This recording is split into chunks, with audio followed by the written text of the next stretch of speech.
It was a warm afternoon in Raleigh, North Carolina, the kind of day that begged for a break from the grind. Lydia Harper, a 38-year-old black attorney with a reputation for brilliance in the courtroom, decided to take the rare chance to unwind.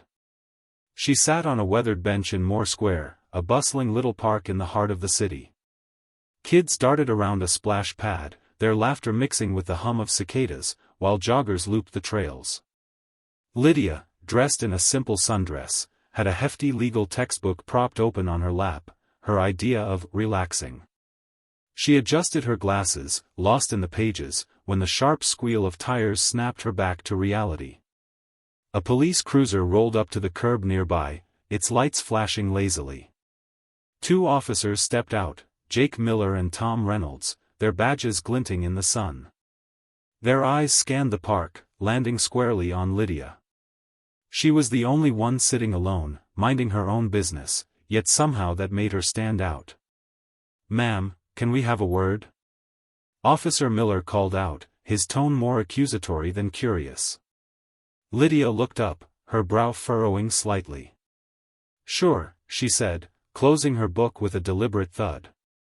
What happened next wasn't just unexpected, it was the kind of moment that changes everything. Miller strode over, his boots crunching on the gravel path, while Reynolds hung back, hand resting on his belt like he was itching for a reason to escalate. "We got a report of suspicious activity around here," Miller said, his voice clipped. "Mind telling us what you're up to?" Lydia tilted her head, puzzled. "I'm reading." She held up the book, Constitutional Law, 5th edition, as if it could speak for itself. But their stares didn't soften. "ID, please," Reynolds barked, stepping closer. Lydia's pulse quickened, but she kept her cool. "Can I ask why?" she said, her voice steady as steel. "Routine check," Miller replied, though his smirk said otherwise. A few parkgoers slowed their pace, casting curious glances. One guy pulled out his phone, subtly angling it their way. Lydia sighed, reached into her bag, and handed over her driver's license. Miller snatched it, reading aloud, "Lydia Harper. What brings you out here, Miss Harper?" She met his gaze. "I live 5 blocks away.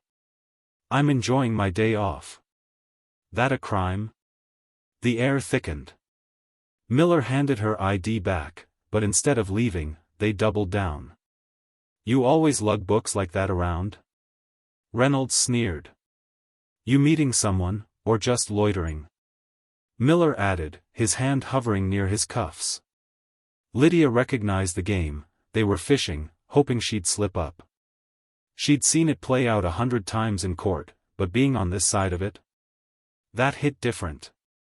"I'm not answering anything else unless you tell me what I'm being accused of," she said, firm but calm. That's when it flipped. Miller's face hardened. "Don't get smart with us," he snapped, grabbing her arm. "What are you doing?" Lydia gasped, startled as Reynolds barked, "Stop resisting." Even though she hadn't budged. The guy with the phone stepped closer, recording now, and a small crowd murmured in the background. Cold steel clicked around her wrists, and just like that, Lydia Harper, lawyer, advocate, pillar of her community, was hauled toward the cruiser like a common criminal. What do you think so far, folks? Ever had a moment where everything flipped upside down in a heartbeat? Drop your thoughts below, I'm dying to hear. When you're ready, just say, "Continue," and we'll dive into what happens next. The back seat of the police cruiser smelled like stale coffee and regret. Lydia Harper sat ramrod straight, her wrists throbbing where the cuffs bit into her skin. The hum of the engine was the only sound as officers Miller and Reynolds drove her through Raleigh's familiar streets, now blurred beyond the tinted windows.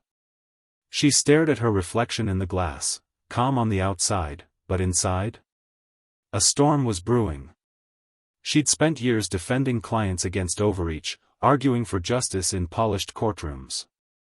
Now, she was the one in the crosshairs, and the irony wasn't lost on her.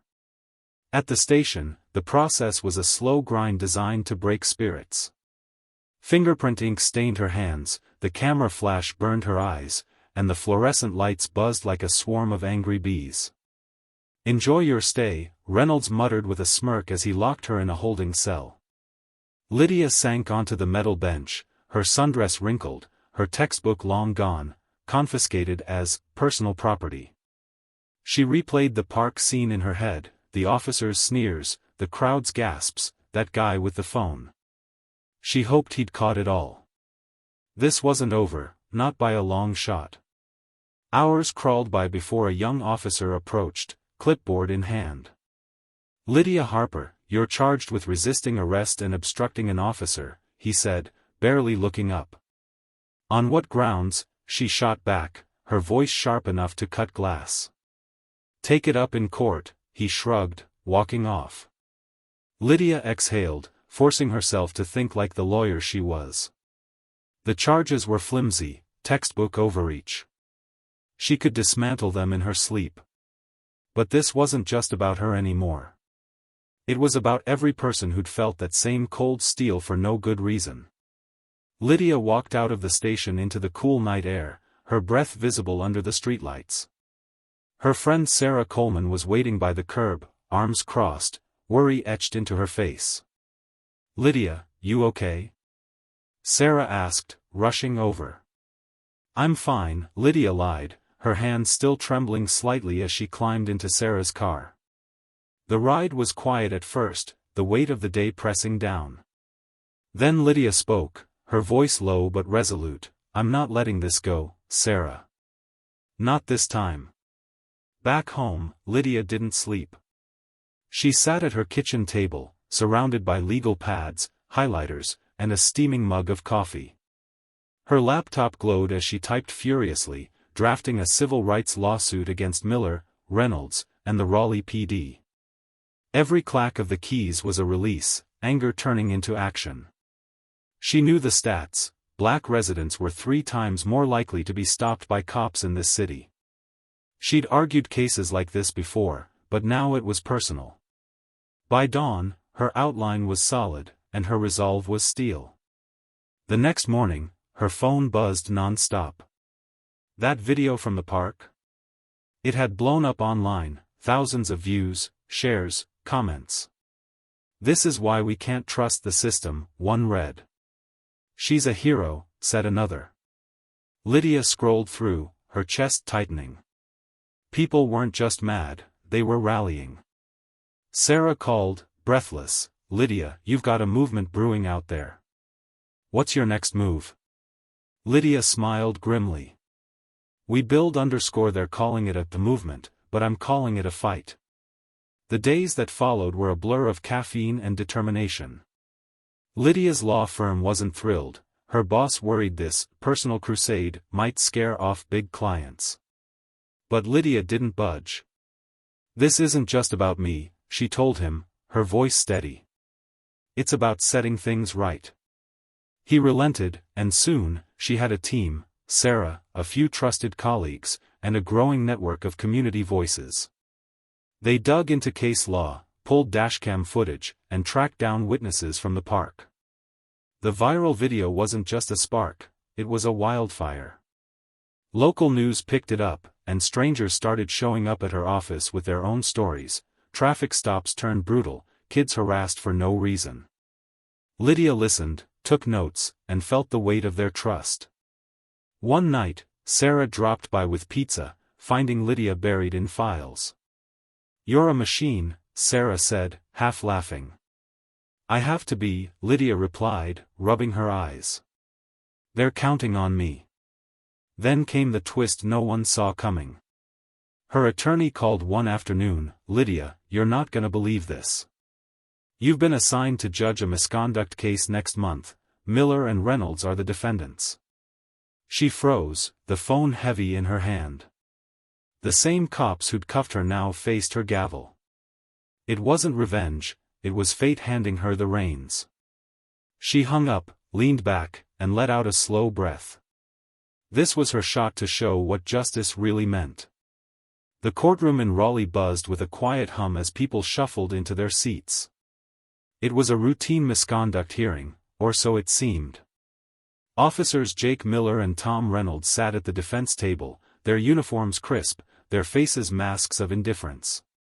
They'd been here before, excessive force allegations from a traffic stop gone wrong, nothing they couldn't shrug off. But then the judge's chamber door swung open, and the air shifted. Lydia Harper stepped out, her black robe flowing like a quiet storm. She climbed the bench with steady grace, her eyes sweeping the room, then locking onto the defendants. Miller's jaw dropped, his face paling like he'd seen a ghost. Reynolds shifted, his fingers twitching nervously. It was her, the woman they dragged from the park in cuffs, now holding their fate in her hands. Lydia let the silence stretch, the weight of it pressing down on the room. "This court is now in session," she said, her voice clear and commanding. "Please be seated." The officers sat stiffly, their bravado crumbling as reality sank in. This wasn't just a hearing anymore, it was a reckoning. Lydia listened as the attorneys laid out their cases, her pen moving steadily across her notepad. The prosecutor painted a damning picture, a young man roughed up for no reason, a pattern of abuse. The defense countered with excuses, escalation, split-second decisions. But every so often, Lydia's gaze flicked to Miller and Reynolds. She saw the sweat on Miller's brow, the way Reynolds avoided her eyes. She stayed impartial, years of training demanded it, but their unease was a quiet victory she couldn't ignore. The hearing stretched into the afternoon, tension coiling tighter with every testimony. During a recess, Miller and Reynolds huddled in the hallway, their whispers sharp with panic. "How the hell is she the judge?" Miller hissed, running a hand through his hair. "This can't be legal, it's a setup." Reynolds snapped, pacing. Their lawyer cut in, voice low, "It's not a setup. It's random assignment.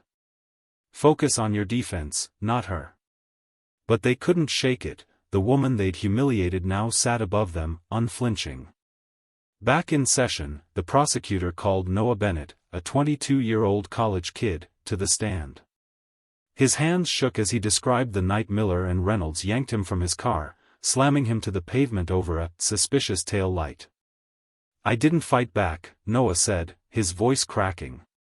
"I just asked what I did wrong, and they lost it." The room hung on his words, the parallels to Lydia's arrest impossible to miss.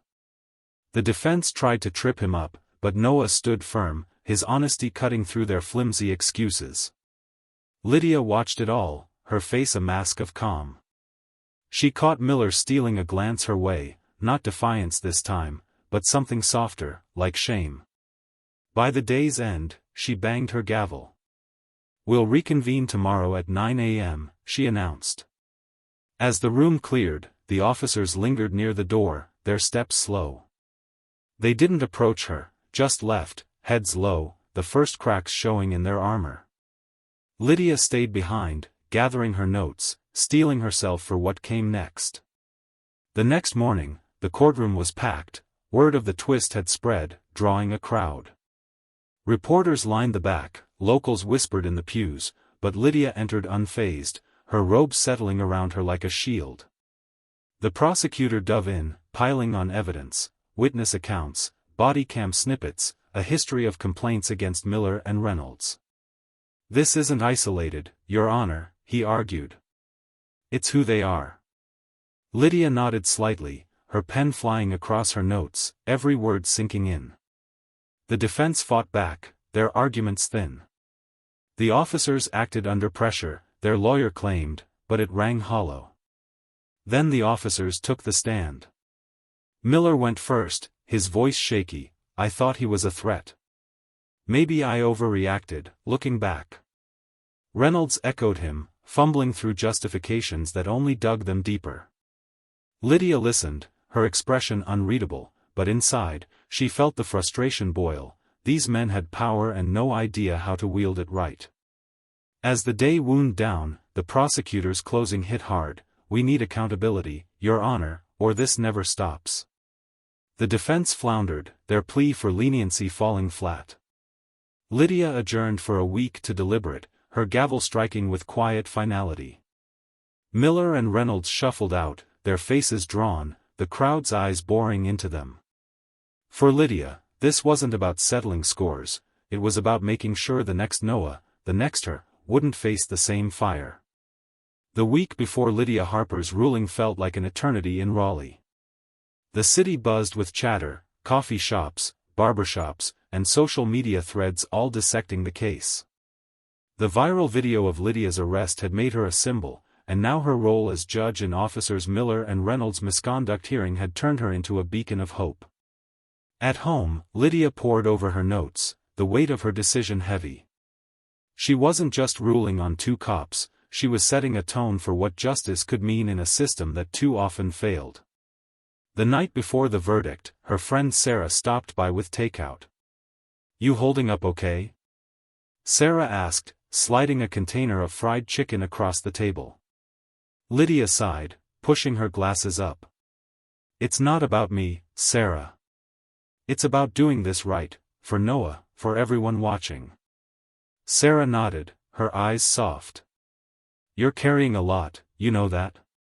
But if anyone can handle it, it's you."